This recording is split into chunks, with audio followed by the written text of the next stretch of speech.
Kia ora and welcome to this episode of Once Were Gardeners. Today I'm going to give you a brief tour around the garden that's currently in the first week of spring. I managed to get the tunnel house out in midwinter to get the winter lettuce growing, and they've come on quite well in the meantime. The purple sprouting broccoli is come on really well, and we've been eating from it for a while, full of nutrients, and of course the ubiquitous spinach and silver beet and kale as well, really necessary nutrition for the winter months. And here we have the tidied up strawberry patch, and it's been weeded, and I've put compost on it and watered a wee bit. All the compost came out of the tunnel house. I take the top 10-15 centimetres and I put it around the garden. And next on the list is some hyacinths and some daffodils there, with the apple tree starting to come into bud as well. And got some pink hyacinths as well there, you can see, with a bit of daffodils coming on. Over in this garden here, this has been tidied up, and I'll have compost on it in the next weekend, last of the winter celery. Great for stir fries and juices even at this time of year. The asparagus, I'm not sure if the asparagus has come out of the ground yet. I'll have a closer look in a tick. I did plant some carrots there in late autumn. They're coming away, and I'm going to do away with some of these paths later on to make the beds bigger. But here we have the asparagus. Are they coming away? Oh, yeah, here we have a couple here. They're starting to come through the ground and sprout. Nice and green. They'll be nice and yummy in a few weeks' time. So yeah, that's great. And here we have starting to tidy up the whole garden, and need to dig out the flower garden here and make the roses free and pruned as well. And we will need to get compost on here next weekend as well. And here we have some the purple tulip and some flowers there. So yeah, and we have a new occupant in our house, Xanthia. We've looking after Xanthia for a while. Well, she's looking after us and looking after the garden, keeping the rats out. So yeah, it's nice to have her around.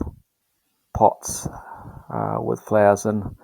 Yuta, my wife, likes to keep flowers going throughout the year if she can. She's in charge of the flower department, so it's mainly her responsibility. And so she keeps like petunias here. They're nice, just add a bit of colour through the winter months and early spring, which is great. And here we have the fig tree, and it is not coming away yet, but we had a few figs last year for the first time, and a lovely view of the hyacinths here. And what are they? They're not daffodils, they're a miniature version of daffodils or something like that. But I love hyacinths, I love the smell. And unfortunately we don't get the essential oil in because it's so expensive. I'd hate to say how many kilos it takes to make hyacinth essential oil, but it's so expensive we don't get it in. And of course here we have His Royal Highness Prince Cashew doing his thing, making the world a better place, smiley face and everything, and while being constantly on the lookout for devious birds and other things. Last the winter garden here, leeks, broccoli, silver beet, kale in the background, and there'll be a compost on next weekend. And the garlic planted midwinter, early winter, they're coming away quite well. Looking forward to a great harvest come around Christmas time. And here we go. Yep, it's playtime. Got to keep the dog amused. It keeps me amused. I didn't get around to pruning the feijoas late this year, but they're starting to shape up all right. The cherry tree is pruned. Got the apples tree pruned. I'll put some compost from the tunnel house on there later. Apple there, and of course behind it we have the green gauge plum cherry tree in blossom. It's usually the first to blossom in springtime.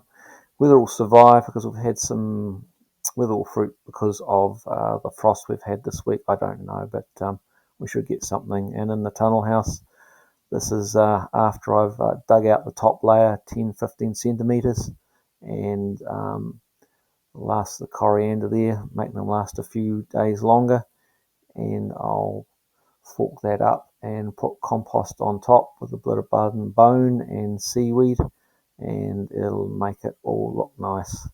I've got convolvulus root in here, unfortunately, but while it's annoying, it doesn't really do much. It's just so that's the brief garden tour over with. It's very much a work in progress.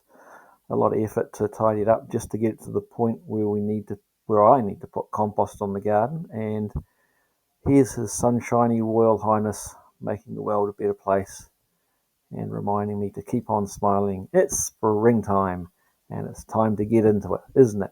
Okay, ka pai, let's get into it.